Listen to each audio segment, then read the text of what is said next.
Hello everyone, আসসালামু আলাইকুম। আজকে আমি একটা মজার পিঠা শেয়ার করব। আমি গ্রামে গিয়েছিলাম, সো মজার মজার শীতকালীন পিঠা খেয়েছি। এটা হচ্ছে আতিক্ষে পিঠা বানাবো। এটা শীতকালীন না, এটা সবসময় খাওয়া হয়। সো এটা খুবই আমি একটু ঢং করলাম।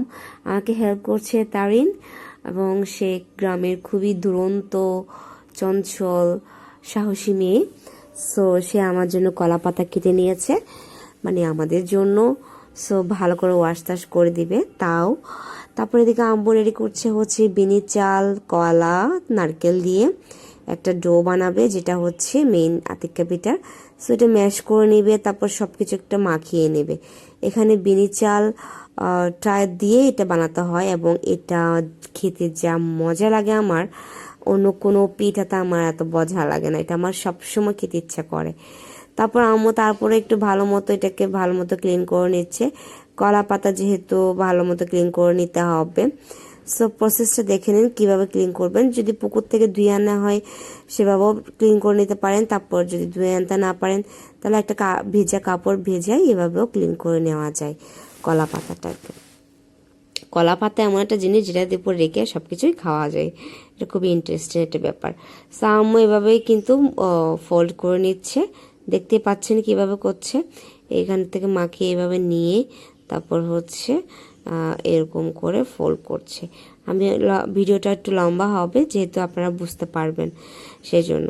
সো এখানে শুধু হচ্ছে বিনি চাল, কলা, নারকেল, লবণ, চিনি, এই চারটে ইনগ্রিডিয়েন্টস লাগছে। চিনিটা হচ্ছে ডিপেন্ড করবে কতটুকু চিনি খাবেন না খাবেন সেটার উপর, কলার উপর। কলা যেহেতু মিষ্টি হয়, সো কলা মিষ্টি হলে এই জন্য আম্মু বিসমিল্লা করে দিয়ে দিয়েছে। সো দেখেন কিভাবে দিতে হয়। প্রথমে কিছু লম্বা করে আর কিছু এরকম এলোপাতারি করে। আমি পুরো ভিডিওটা দেখাচ্ছি কারণ হচ্ছে একটু লম্বা হবে, এই জন্যই যে কীভাবে দিচ্ছে সেটা দেখানোর জন্য। দেওয়ারও একটা সিস্টেম থাকে নাকি আমি আসলে জানি না, আম্মু বলতেছিল যে এরকম এরকম সিস্টেম থাকে। একবার এভাবে দিতে হবে আর একবার দিতে হবে, যাতে অনেকগুলা আটে এখানে ভিতরে। এটাকে বলে আমাদের চট্টগ্রাম ভাষায় ফোন দেওয়া, মানে আমি জানি না আসলে এটার এক্সাক্ট মিনিং কি হবে। ফোনে দেওয়া এরকম একটা কথা বলে, আমি আসলে জানি না। সেটাকে ভাপ দেওয়া বলে, আমি যেটা শুদ্ধ ভাষায় বলি। যে পানির যে ভাপ দেওয়া হয় সেটা দিয়ে কিন্তু এটা সিদ্ধ হবে, মানে এটা পিঠা তো রেডি হয়ে যাবে। সো এই আর কি, আমার একটু হাই আসছিল, ও মাই গড, ঘুম থেকে উঠে ভয়েস দিচ্ছিলাম এই জন্য। সো অলমোস্ট মামের এটা ডান হয়ে গেছে, একদম উপরে উপরে চলে আসছে। এবার মম কি করবে, এটাকে নিয়ে যাবে হচ্ছে দেখেন কিভাবে দিচ্ছে, একবার এভাবে একবার এভাবে একবার এভাবে একবার এভাবে। সো আমার মনে হয় যে এটা খুবই ইজি, বাট একটু লেন্থ প্রসেস, মানে একটু কষ্ট আর কি, অনেকটা সময় নিয়ে করতে হয়। সো দ্যাটস দ্য কাহিনী।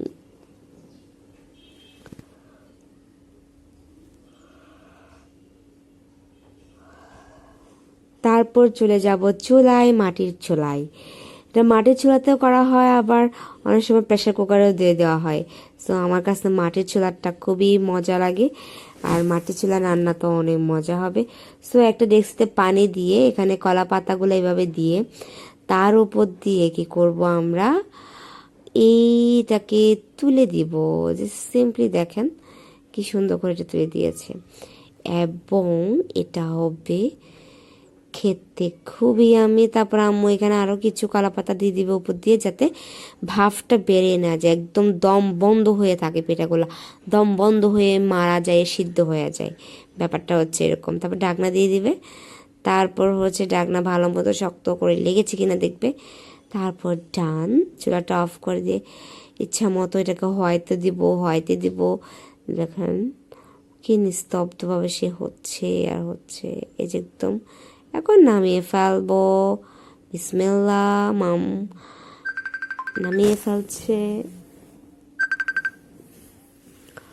তারপর হচ্ছে ধোয়া উঠছে, মাম এবার এখন আস্তে আস্তে এখান থেকে নামিয়ে বেতের একটা কিসে বলে এগুলো কে জানি না, এগুলোতে রাখতেছে।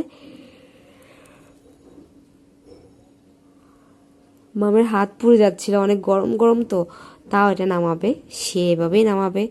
সো এভাবেই নামাতে হয়, এবং রেডি টু ইট। এবং এটা খেতে এত মজা, যদি একবার বানিয়ে ট্রাই করে দেখেন আমাদের চট্টগ্রামের আতিক্ষা পিঠা, আপনি বড় মতো ফ্যান হয়ে যাবেন। অ্যান্ড আমার তো মজা লাগে অনেক। Thank you everyone.